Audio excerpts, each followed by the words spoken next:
Hello, I am off to the knitting and stitching show. Today is a Thursday, I have the day off, I got up early, my flat is super clean because I am actually going away tomorrow to Wales for a long weekend. I am just about to have a very quick lunch and then I'm going to Ali Palace, or Alexandra Palace, for people who don't know what Ali Palace is, for the knitting and stitching show. And I am going to take you along with me. But first, Olive is demanding treats. And this is what we call emotional blackmail, because she knows I'm out today. I'm betting she knows that I'm going away for the weekend. And I think she also knows that we have the dreaded annual vet checkup at the end of the month. And look, she also knows where the treats are kept. And we're off. Unless you live in the area, Ali Palace is kind of awkward to get to, so this was a bit of a mission from East London, but as always I had a book with me and a brolly because the weather was pretty dismal, so I was quite happy to kick back and just enjoy the journey. It is such a pretty little station though. I always forget how cute it is because I come here so rarely. And a built-in cafe, which was super handy as I was meeting my friend to walk to the show together. So pause for a possibly ill-advised second oat latte of the day. Now, if you're planning to attend the show next year and it's your first time going, definitely be aware that it is at the top of a hill. So it's a bit of a trek and there is a bit of a walk involved. But it is such a gorgeous venue and just look at the views. Built in 1873, Alexandra Palace was named after Princess Alexandra of Denmark, who came over to marry the future Edward VII. Unluckily, after a fire 2 weeks after it opened, it had to be rebuilt. It was nicknamed the People's Palace as it was built to serve as a public centre of recreation, education and entertainment. There's lots of BBC references up here because in 1935 it was leased to the BBC as the production and transmission centre for their new television service. In 1936 it became the home of the BBC's first regular public television service, and it even had a starring role in the Doctor Who episode The Idiot's Lantern. But here we are, we made it to the show itself. Ali Palace is just as beautiful inside. It is such a light and airy space. And every time I've been to the show, and that is not to say I've been to every single one, I've been to it a couple of times before, but they've always had these displays in the atrium before you go into the show itself. I mean, who doesn't love a politically motivated snarky tea towel? This window, just gorgeous, and there is an organ. The show itself is pretty big and it's across a couple of rooms with a lot of displays from established textile artists and graduate showcases. Of course, I didn't film these as it is people's work, but some of the stuff we saw was totally beautiful and I would have carried quite a bit of it home with me had I had a spare few £100 to hand. You'll find sewing of all kinds, from garment making to embroidery and knitting, of course, but I did find the show was more weighted towards sewing, so it's not really comparable to something like Unravel, for example. You'll also see fewer hand dyers at the knitting and stitching show too, but they are definitely there. I was on the hunt for some yarn from the Stylecraft stand for my temperature blanket, but I also wanted to get some Halloween yarn as it's October, and some pretty DK weight for some winter bed socks. I really do love browsing these kinds of shows because there's so much all in one place, and it's just so much nicer to actually see them in person and what they look like to the naked eye rather than just looking online. Although I love that too, with a cup of tea. I'm really happy with my purchases. This is the perfect Halloween yarn. It's got all the right colours, it's very autumnal, very subtle, very demure, very mindful. And then I got this very spring-like DK weight, which I'm quite surprised by. I thought I would be picking up more autumn-winter colours, but I saw this and I fell completely in love and I had to have it. But now it's time to head home and give my purchases a proper squish. Hey gang, it is a little bit later in the day. I got home at about 7, we left at about 5:30. There were delays on the trains, obviously, and then I had to have dinner, feed Olive, put some laundry away and finish my packing because, as I said, I'm going to Wales tomorrow. But I am now sat down, I have a cup of tea and I have my purchases. I can't even say that. Purchases. I have the yarn that I bought that I'd like to show you. So let's start. This was actually my last purchase. This is Bow Fiddle Yarns, and this is their superwash merino nylon fingering sock rates. So I'm tired, and that's why I can't speak. It is their sock weight superwash merino nylon, and this is Harvest Festival, and I wanted something for Sockaween. I wanted, that's the Bakery Bears knit along for October.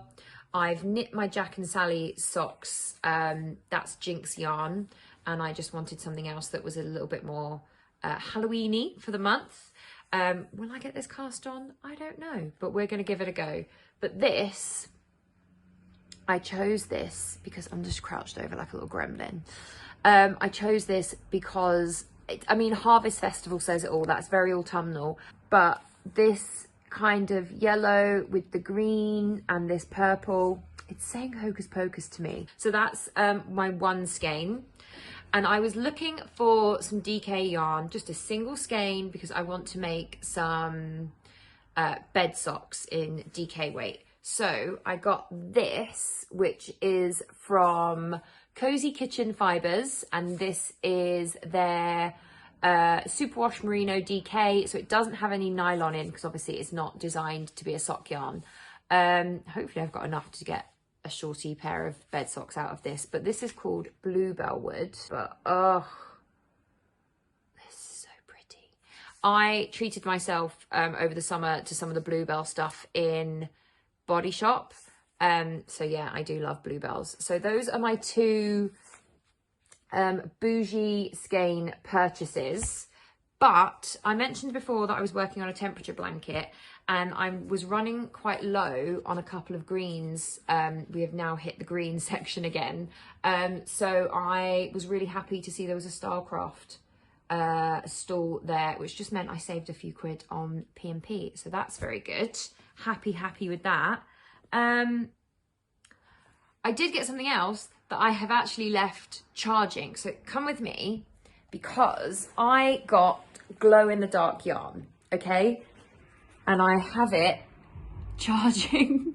So somebody had on her stall, and this looks like I'm telling a ghost story, but somebody had on her stall this tiny little amigurumi ghost, and she said that it was made in this glow in the dark yarn. So let's see.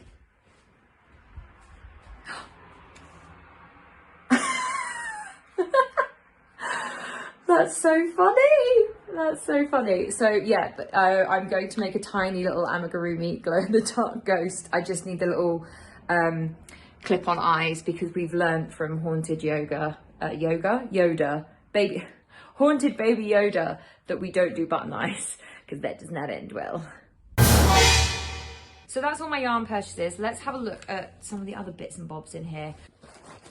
But I picked up loads of cards for later, because it's one of those things you want to just buy everything, but apart from anything else, I don't have the budget. I have the lack of responsibility, but I don't have the budget, and I just don't have the time. So I picked up things that I thought were really cool and that I'd want to come back to. So here we go. This makemeraw.co.uk. That is the lady who had the little ghost. So I'm hoping that will be on her website, how to make that.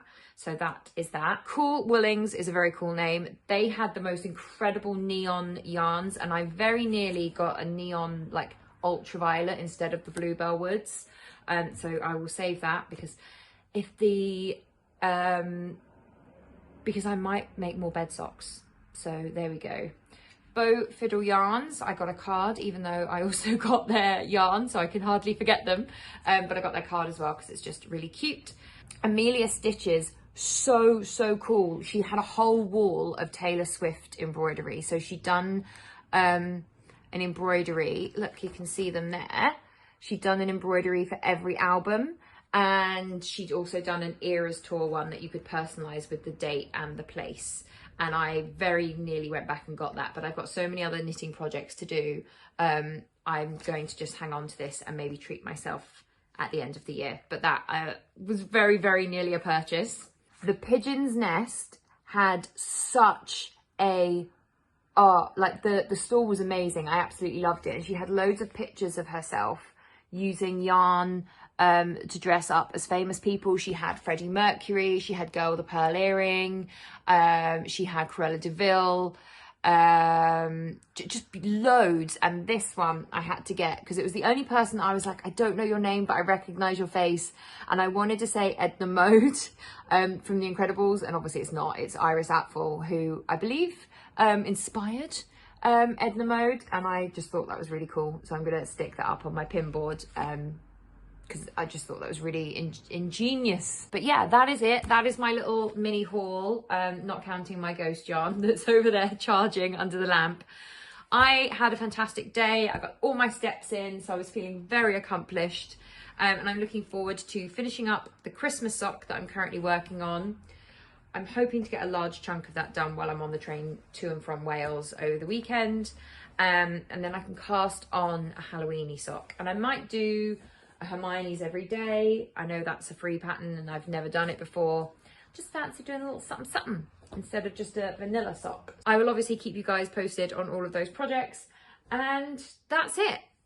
That was my trip to the Knitting and Stitching show in Ali Pali. I hope you enjoyed it. I hope you enjoyed having a little look around and seeing the building as well. I think is really beautiful. It's not just what was in it.